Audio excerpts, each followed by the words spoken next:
अब नेक्स्ट हमारा arithmetic mean का फिफ्थ और लास्ट टॉपिक है change of origin and scale. हमारे पास चेंज ऑफ ओरिजिन और चेंज ऑफ स्केल के भी टॉपिक आते हैं, लेकिन ये कंबाइंड टॉपिक है change of origin and scale. अगर हम इसको सेपरेटली पढ़ें तो सेपरेटली भी हमारा मतलब वही बनता है, और अगर हम लोग इसको कंबाइन करके पढ़ें तो कंबाइन करके भी वही मतलब बनता है। सबसे पहले हम इसको सेपरेट करके पढ़ेंगे, देन हम इसको change of origin and change of scale के अंदर दोनों को कंबाइन कर देंगे। सबसे पहले हमारे पास चेंज ऑफ ओरिजिन की डेफिनेशन है व्हेन अ सर्टेन कांस्टेंट से ए। अगर हमारे पास कोई भी सर्टेन कांस्टेंट हो और उसको हमने नाम दिया है ए का, is added to all the observation, और अगर हम उसको किसी भी ऑब्जर्वेशन से ऐड करें we get a new set of observation, तो हमें एक नया सेट मिल जाता है एक ऑब्जर्वेशन का। द एडिशन और subtraction of a constant is called change of origin. किसी भी चीज़ के अंदर कांस्टेंट के अंदर ऐड और सब्ट्रैक्ट हो रहा हो कोई भी कांस्टेंट, तो उसको हम लोग ओरिजिन चेंज ऑफ ओरिजिन कहते हैं। लेट एक्स आई हमारे पास एक ऑब्जर्वेशन है, उसके साथ हमने इस कांस्टेंट को सर्टेन कांस्टेंट को सब्ट्रैक्ट किया, सब्ट्रैक्ट हुआ है तो इसका मतलब कि चेंज ऑफ ओरिजिन है। इज इक्वल्स टू, जब हमने इन दोनों चीज़ को ऐड किया या सब्ट्रैक्ट किया, लेकिन हमने यहाँ इनको सब्ट्रैक्ट किया, हमने इसको लेट किया, तो ये हमारे पास एक नया ऑब्जर्वेशन आ गया जहाँ पर इसकी बात की है we get a new set of observation. तो वो new set of observation D I है, where A is constant. A जो हमारे पास ये है वो कॉन्स्टेंट है, and D I is a new variable, और डी आई हमारे पास एक न्यू वेरिएबल है। ये हमारे पास ओल्ड वेरिएबल है, ये हमारे पास कांस्टेंट है, और ये हमारे पास न्यू वेरिएबल है। नेक्स्ट हमारे पास चेंज ऑफ ओरिजिन तक डिफाइन हो गया। नेक्स्ट हमारे पास है चेंज ऑफ स्केल की डेफिनेशन, वो है when all the observations are divided और multiply by a certain constant. अगर हमारे पास सारे ऑब्जर्वेशन डिवाइड और मल्टीप्लाई हो रहे हों किसी सर्टेन कांस्टेंट से, it is called change of origin. अगर हमारे पास ऐड और सब्ट्रैक्ट हो रहे हों तो वो चेंज ऑफ ओरिजिन होता है, और अगर हमारे पास डिवाइड और मल्टीप्लाई हो रहे हों तो वो चेंज ऑफ स्केल। नेक्स्ट इसकी फर्दर डेफिनेशन है let a variable U I. Let किया है हमने वेरिएबल यू आई को, इस कॉल्ड कोडेड वेरिएबल, हमने इसको कोडेड वेरिएबल का नेम दे दिया, where U I is equals to X bar by H. क्योंकि हमने डिवाइड करना है आपस में, तो इसलिए हमने इसको एक्स आई बाय एच से लेट करके हमने इसको डिवाइड कर दिया। Where H being constant, H हमारे पास कांस्टेंट है, वहाँ पर हमारे पास ए कांस्टेंट था, यहाँ हमारे पास एच कांस्टेंट है। X bar i is equals to h u i, हमारे पास ये एक्स बार नहीं है, ये एक्स है। X i is equals to h u i, हमारे पास जो एक्स एच है यह हमारे पास यू आई के साथ मल्टीप्लाई हो गया, तो हमारे पास ये फॉर्म बन गई x i is equals to h u i. अब हम इस चेंज ऑफ ओरिजिन और चेंज ऑफ स्केल को आपस में मिक्स करके लिखते हैं, तो वो हम यहाँ लिखेंगे लेट। अगर हम चेंज ऑफ स्केल की इसी फॉर्म के अंदर हम लोग एक कांस्टेंट ऐड करें चेंज ऑफ ओरिजिन का ए, तो हमारे पास वो यही फॉर्म बनेंगे। बस फ़र्क ये है कि हमने यहाँ डी आई था, हमारे पास न्यू सेट ऑफ ऑब्जर्वेशन जो था डी आई, लेकिन हम लोग यहाँ जो वेरिएबल है या कह लें न्यू सेट ऑफ ऑब्जर्वेशन, वो हम यू आई ही यूज़ करते हैं। हमारे पास ये फॉर्म बनेगी u I is equals to x i. X i हमारे पास इसमें भी है और एक्स आई हमारे पास इसमें भी है, तो एक्स आई हम इसी तरह यूज़ करेंगे, और हम लोग पिछले चेंज ऑफ ओरिजिन में से ये ए ले लेंगे और डिवाइड कर देंगे इसको हम सेम एज के साथ। तो इसमें हमारे पास एक चीज़ आ गई कि ये डिवाइड हो रहा है, इसका मतलब कि ये चेंज ऑफ स्केल है, और ये सब्ट्रैक्ट हो रहा है तो इसका मतलब ये चेंज ऑफ ओरिजिन है। तो ये दोनों चीज़ों का मिक्सचर बन गया है हमारे पास चेंज ऑफ ओरिजिन और चेंज ऑफ स्केल। अब नेक्स्ट हम इसको फर्दर सॉल्व करते हैं। अब नेक्स्ट हमारे पास एक ये बात है कि हमने ये जो फर्स्ट लिया है ये चेंज ऑफ ओरिजिन और चेंज ऑफ स्केल के अकॉर्डिंग है। अब नेक्स्ट हमने इसी के अंदर माइनस के साथ हमने एक और टर्म बनानी है, वो हमने मल्टीप्लाई की टर्म बनानी है। ये हमारे पास जो फर्स्ट टर्म बनी है वो है डिवीजन की टर्म, डिवीजन और सब्ट्रैक्शन की टर्म। क्योंकि इसमें ये डिवाइड हो रहा है और इसमें ये सब्ट्रैक्ट यूज़ हो रहा है, तो डिवीजन चेंज ऑफ स्केल का और सब्ट्रैक्शन चेंज ऑफ ओरिजिन का। नेक्स्ट अब हम लोग जो टर्म बनाएंगे वो बनाएंगे मल्टीप्लिकेशन की और सब्ट्रैक्शन की। सब्ट्रैक्शन हम लोग कांस्टेंट रहने देंगे, सब्ट्रैक्शन के साथ हमने बस एक एडिशन किया है, मल्टीप्लिकेशन यूज़ कर लिया। अब मल्टीप्लिकेशन के लिए हम एक चीज़ लेट करेंगे, लेट यू आई हमारे पास कोडेड वेरिएबल वहीं पर रहा, सिर्फ एज को हम यहाँ मल्टीप्लाई कर लेंगे क्योंकि हमने मल्टीप्लाई की एक टर्म लेके आनी है, तो हम लोग एज को यहाँ ले आएंगे। ये हमारे पास जो टर्म बन गई है वो है मल्टीप्लिकेशन की और सब्ट्रैक्शन की। सब्ट्रैक्शन यहाँ से और मल्टीप्लिकेशन यहाँ से। ये हमारे पास जो मल्टीप्लिकेशन है वो चेंज ऑफ स्केल का है और सब्ट्रैक्शन चेंज ऑफ ओरिजिन का। ये हमारे पास एक फर्स्ट टर्म आ गई है जिसमें एक डिवीजन के साथ सब्ट्रैक्शन है और एक मल्टीप्लिकेशन के साथ सब्ट्रैक्शन। अब नेक्स्ट हम लोग फाइंड आउट करते हैं डिवीजन के साथ एडिशन का। अगर हम लोग डिवीजन के साथ एडिशन का हम लोग यूज़ करें तो हमारे पास डिवीजन सेम रहेगी, लेकिन सब्ट्रैक्शन की जगह हमारे पास एडिशन आ जाएगा, जो कि बस ए आ जाएगा और डिवाइड कर देंगे हम 8 से। तो ये हमारे पास टर्म बन गई डिवीजन की और एडिशन की। नेक्स्ट अब हम लोग नेक्स्ट फाइंड आउट करेंगे मल्टीप्लिकेशन का और एडिशन का। मल्टीप्लिकेशन और एडिशन के लिए हम एज को यहाँ मल्टीप्लाई करेंगे, एक्स आई प्लस ए, ये हमारे पास आ गया मल्टीप्लिकेशन और एडिशन का।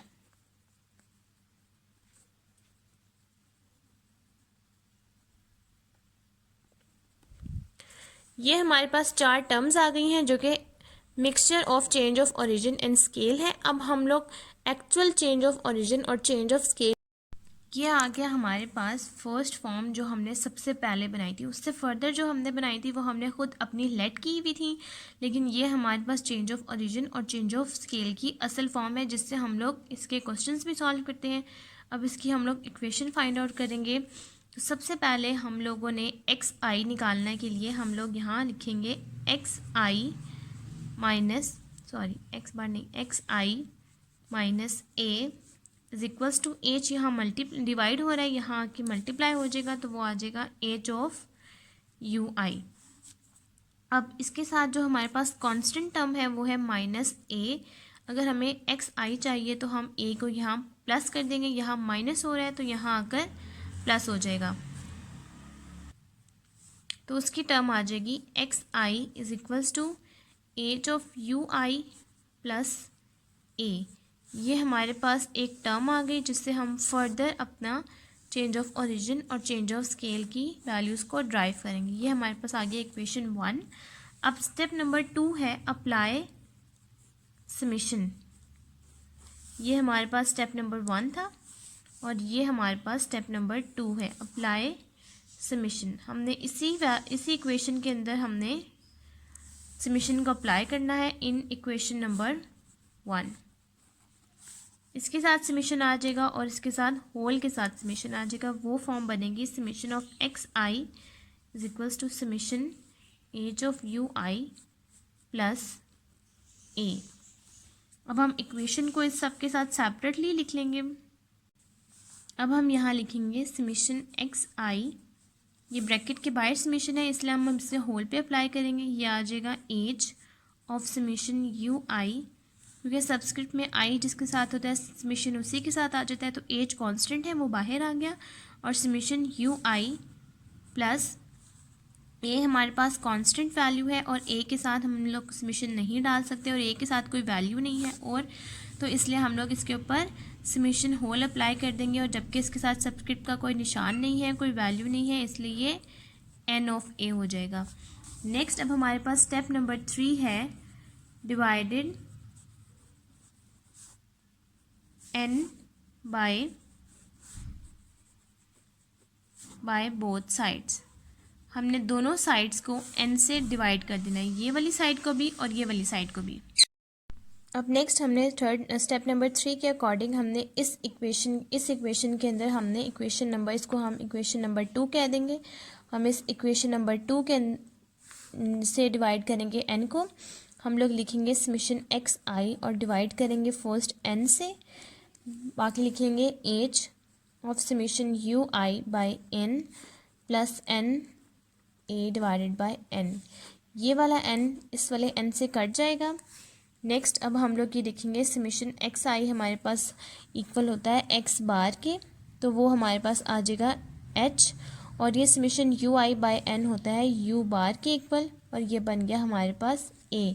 ये हमारे पास एक फर्स्ट फॉर्म आ गई है जो है x bar is equals to h u bar by u bar plus a। अब ये वाला फार्मूला जो हम लोग सॉल्व कर रहे हैं ये है अनग्रुप डाटा के लिए। अगर हमारे पास फ्रीक्वेंसी डिस्ट्रीब्यूशन या ग्रुप डाटा का क्वेश्चन नहीं होगा तो हम लोग ये वाला यूज़ करेंगे, और ये वाला यूज़ करने के लिए एक्स बार तो हमारे पास जो मीन होगा वो, और यू बार हम लोग इस तरह निकालेंगे कि ये यू आई का जो हमारे पास फार्मूला था ये वाला u I is equal to x I minus a by h, हमने यहाँ यू बार के लिए यूज़ करेंगे एक्स बार। एक्स बार जो हमारे पास मीन होगा वो, उसको हम लोग ए कांस्टेंट से डिवाइड करेंगे, और एच यानी कि एच को हम लोग कहते हैं नंबर ऑफ़ इंटरवल्स यानी कि क्लास इंटरवल से, उससे हम लोग डिवाइड कर देंगे तो हमारे पास यू बार आ जाएगा। एक्स बार जो हमारे पास अर्थमेटिक मीन होगा वही रहेगा, और एज इंटरवल होगा, और ए हमारे पास कांस्टेंट होगा। इफ़ अगर हमारे पास क्वेश्चन आ जाए, स्टेप नंबर 4 है फ्रीक्वेंसी डिस्ट्रीब्यूशन के लिए, तो हम उसमें चेंज ऑफ ओरिजिन और चेंज ऑफ स्केल कैसे यूज़ करेंगे। तो हम लोग फ्रीक्वेंसी डिस्ट्रीब्यूशन में चेंज ऑफ ओरिजिन और चेंज ऑफ स्केल ऐसे यूज़ करेंगे कि हमारे पास ये जो फॉर्म है x bar is equals to a constant पहले है, हम लोग पहले लिख लेते हैं h of h u bar. हम इसके अंदर फ्रीक्वेंसी डिस्ट्रीब्यूशन को ऐसे यूज़ करेंगे कि हमारे पास जो यू बार की जो वैल्यू है हम लोग उसको रिप्लेस कर देंगे समेशन एफ ऑफ यू से, हम लोग सिर्फ इसको मल्टीप्लाई कर देंगे एफ से, क्योंकि हम लोगों को फ्रीक्वेंसी डिस्ट्रीब्यूशन चाहिए तो हम लोग यहाँ यू को मल्टीप्लाई कर देंगे एफ से। तो हमारे पास यहाँ फॉर्म बन जाएगी h is equal x bar is equal to a plus h summation f of u divided by summation f. ये हमारे पास बन गई है फॉर्म फ्रीक्वेंसी डिस्ट्रीब्यूशन के लिए, और हमारे पास ये वाली फॉर्म बन गई है अनग्रुप डाटा के लिए। ये अनग्रुप डाटा के लिए हमारे पास फॉर्म बन गई है, हम यहाँ लिख लेते हैं अनग्रुप डाटा, और ये हमारे पास जो फॉर्म बनी है वो बनी है ग्रुप डाटा के लिए, या फिर हम इसको ये कह सकते हैं कि फ्रीक्वेंसी डिस्ट्रीब्यूशन के लिए। तो अब हम सबसे पहले इसकी एग्जाम्पल सॉल्व करते हैं ताकि ये पूरा क्वेश्चन और ये पूरा समेशन जो हमने ऊपर से लेकर नीचे तक सॉल्व किया है ये हमें समझ आ जाए। तो हम इसकी एग्जाम्पल स्टार्ट करते हैं। अब नेक्स्ट हमारे पास चेंज ऑफ ओरिजिन और स्केल के लिए एग्जांपल है। The weights of 150 students are given below in the form of group data. आपके पास एक ग्रुप डाटा का क्वेश्चन है जिसमें आपके पास 150 स्टूडेंट्स का वेट्स हैं। Calculate the mean by use of change of origin and scale. आपने मीन कैलकुलेट करना है चेंज ऑफ ओरिजिन और चेंज ऑफ स्केल की हेल्प से। सबसे पहले आपके पास एक तरफ वेट्स यानी कि एलबीज गिवन है जो कि 95 से लेकर 130 तक ये हमारे पास वेट्स हैं। ये हमारे पास ग्रुप डाटा की क्लासेस हैं। सेकंड आपके पास फ्रीक्वेंसी है जो कि है 7, 17, 37, 35, 28, 15 और 11। अब हम इसका सोल्यूशन स्टार्ट करते हैं। सोल्यूशन स्टार्ट करने के लिए सबसे पहले हमने अपने कॉलम्स बना लिए जो कि हैं वेट्स, एलबीज और एक तरफ फ्रीक्वेंसी। अब हम इन सब फ्रीक्वेंसीज़ को ऐड करते हैं तो अकॉर्डिंग टू क्वेश्चन हमारे पास यहाँ लिखा हुआ है स्टूडेंट्स हमारे पास 150 हैं, तो इसका मतलब कि सम ऑफ एफ भी हमारे पास 150 है। अब इन सब वैल्यूज़ को ऐड किया हमारे पास आंसर भी 150 ही आ रहा है। सबसे पहले अब हम यहाँ चेंज ऑफ ओरिजिन और स्केल का फार्मूला लिख लेंगे। Change of origin and scale. Change of origin and scale group data के अकॉर्डिंग हमारे पास फार्मूला बनता है ये वाला x bar is equals to a plus h summation f of u divided by summation f. वो हम यहाँ लिख लेते हैं।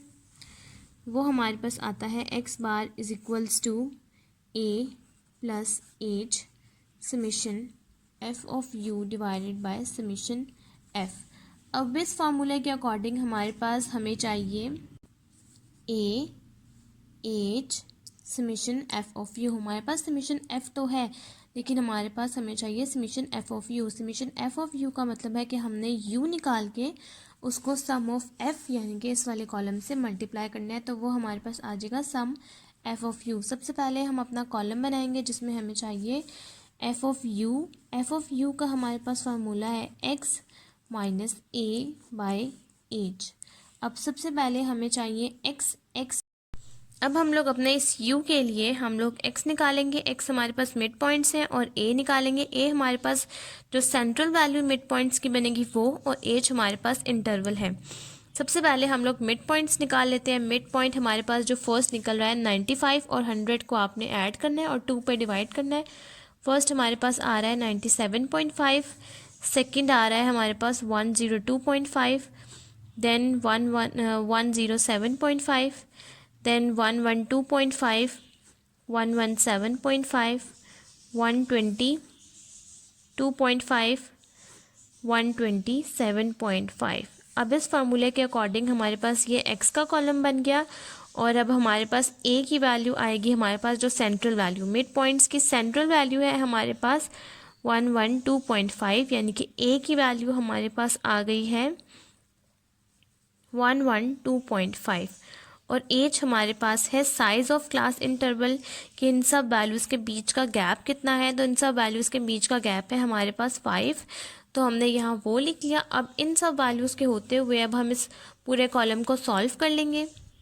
हम यहाँ डालेंगे x की वैल्यू जो फर्स्ट आएगी 97.5, उसमें से हम माइनस करेंगे 112.5 और हम डिवाइड कर देंगे इसको 5 पे।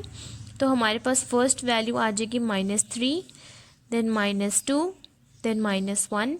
सेकंड के लिए हम लोग 17 को माइनस कर देंगे 112.5 से और डिवाइड कर देंगे 5 पे, तो हमारे पास -2। देन 102.5 को हम लोग 107.5 को डिवाइड करेंगे 112.5 और डिवाइड कर देंगे 5 पे, तो ये -1, देन ये 0, देन ये 1, 2, 3। नेक्स्ट अब हम इस वाले कॉलम को, इस u के कॉलम को अब हम लोग इस फ्रिक्वेंसी से मल्टीप्लाई कर देंगे। अब हमारे पास ये f ऑफ u का कॉलम आ गया। अब हम इन सब वैल्यूज़ को ऐड करेंगे। हमारे पास इस f ऑफ u का टोटल करके हमारे पास सम आ रहा है -1। अब हम इस फार्मूले के अंदर इन सब वैल्यूज़ को पुट कर देंगे। सबसे पहले हम यहाँ लिखेंगे x bar is equals to a है हमारे पास 112.5 और f ऑफ u है हमारे पास -1 डिवाइडेड बाय 150 और इसको मल्टीप्लाई कर देंगे हम लोग 5 से। तो ये हमारे पास आंसर आ जाएगा। हम इन सबको सॉल्व करके लिखते हैं। हमने -1/5 को 50 पे डिवाइड किया और देन मल्टीप्लाई कर दिया 5 से, तो हमारे पास आंसर आ गया -0.033। अब हमने इस 112.5 को इसमें ऐड करेंगे तो हमारे पास x बार की वैल्यू आ जाती है जो कि चेंज ऑफ ओरिजिन और चेंज ऑफ स्केल की वैल्यू है, वो हमारे पास बनती है 112.467। ये हमारे पास चेंज ऑफ ओरिजिन और चेंज ऑफ स्केल की हमारे पास ये फाइनल वैल्यू आ गई है।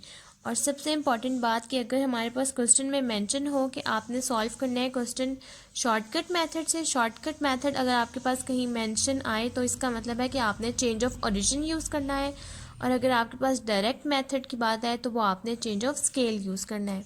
और अगर आपके पास दोनों मेंशन आए, change of origin and scale, तो वो आपने इस मेथड से सॉल्व करना है।